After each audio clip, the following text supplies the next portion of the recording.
Okay, so first lecture for the Gilded Age. I'm going to try to keep this short and simple, just kind of run through these few notes that you see on the screen right now, and then at the end I'll show you a few pictures. Gilded Age. So the first thing is, what is it? The Gilded Age is this period of American history. It's the late 1800s, roughly from 1865, when the Civil War ends, up into 1900 or the early 1900s.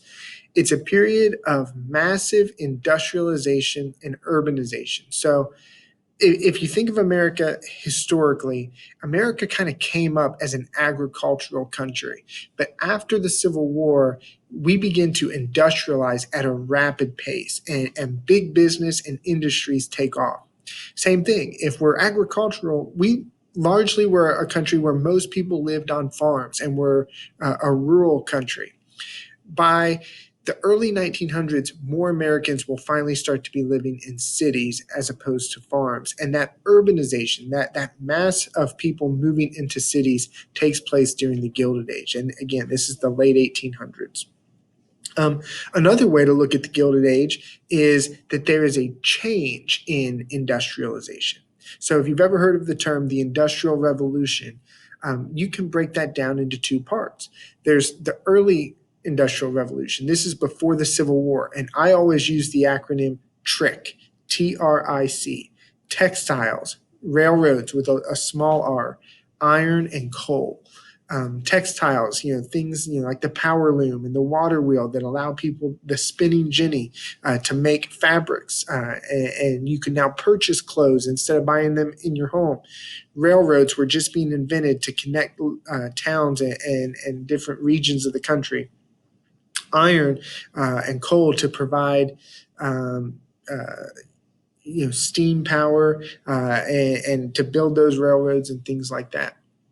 However, when you get to the Gilded Age, or what we would call the second or later Industrial Revolution, now we've got the acronym I always use is ROADS, capital R railroads. What this means is these are railroads that are transcontinental. They're going from one side of the country to the other. And the entire continent is now going to be traversed by railroads, capital R. Oil and electricity are going to now be power sources that begin to replace just coal and steam. And then steel is going to take the place of iron, which is a stronger, more durable metal. It allows for the transcontinental railroad. It also allows for skyscrapers to build the huge mega cities. So what is the Gilded Age? It's this period right after the Civil War, massive industrialization, and the nature of industrialization is changing. One thing I'll point out before we go to what it's like is each of those major industries. Let me see if I can highlight them. Railroads, oil, steel, and electricity. Each one of those kind of becomes monopolized or spearheaded by what we would call a capitalist. So the first great railroad magnate who kind of created all of these big structures is a guy named Cornelius Vanderbilt in the oil industry. And when we talk about oil in the Gilded Age, I know a lot of you might think cars or automobiles, but when we talk about oil then, we're talking more about lamps and heat. But the guy who monopolized the oil industry was John D. Rockefeller. And steel. It started off as Carnegie Steel, and eventually it will become the Homestead Steel or the United States Steel Company, is Andrew Carnegie. And electricity, at least in America, is going to be spearheaded by Thomas Edison and his invention of the light bulb. But each of these major industries kind of has an industrialist or a capitalist that is pushing the growth in that particular area.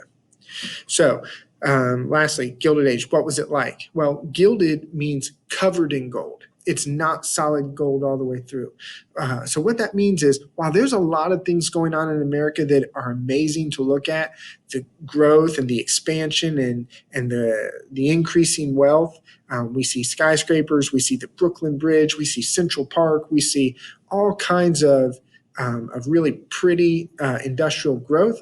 That means underneath, if you scratch away that layer, that covering, there is going to be kind of a fraudulent or a corrupt or a dirty center that is maybe being taken advantage of or is not experiencing that goal. The Gilded Age is known for exploitation and corruption. One of the ways we see this is there is a big class gap, a big gap between the upper and lower classes. Today, a lot of people in America might say, well, hey, we're middle class. Well, in the Gilded Age, there really wasn't much of a middle class. You were either mega rich or struggling to get by. An 80-20 rule is it's not a specific statistic for the Gilded Age, but it's a good rule. 80% of the wealth was held by 20% of the people. And so 20% of the people were having to get by on 80% of the wealth.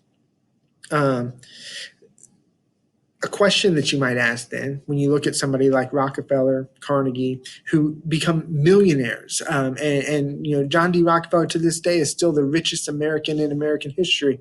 When you look at the wealth, are these great industrial? Are they captains of industry? Should we praise them? Are they noble? Are they innovative? Are they creative, entrepreneurial, or are they robber barons? Are they people who took advantage of the time and the place and the system and built their wealth at the expense of others?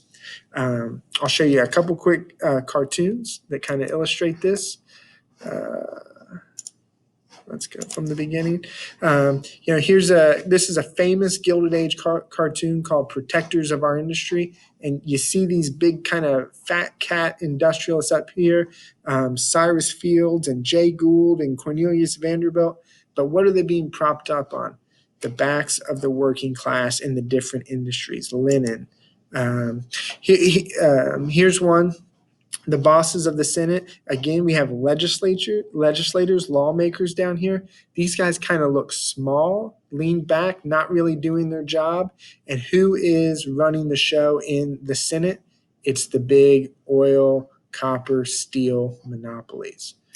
And then here's another famous one. Back in the day, these kind of rich, middle-aged kings or lords, and they are propping themselves up at the expense of the peasants. And here in the Gilded Age, the trust, the monopolies, these kind of robber barons plundering the common person. The final question here. So when you talk about the Gilded Age, what is it? What was it like? Hopefully that's an introduction. The essential question for understanding the Gilded Age will always be: industrialization increased the standard of living and opportunities of most Americans. Life did get better. Electricity is good. Faster transportation is good. All of the opportunities, entertainment and education that cities can afford. Industrialization increased the standard of living and opportunities of most Americans. But at what cost? No question, in the Gilded Age, America was growing. Unfortunately, it wasn't growing for everybody at the same rate. Some people were getting really rich, and others were just incrementally getting better. All right, that's it. Thanks for watching this, and I'll have another lecture later this week.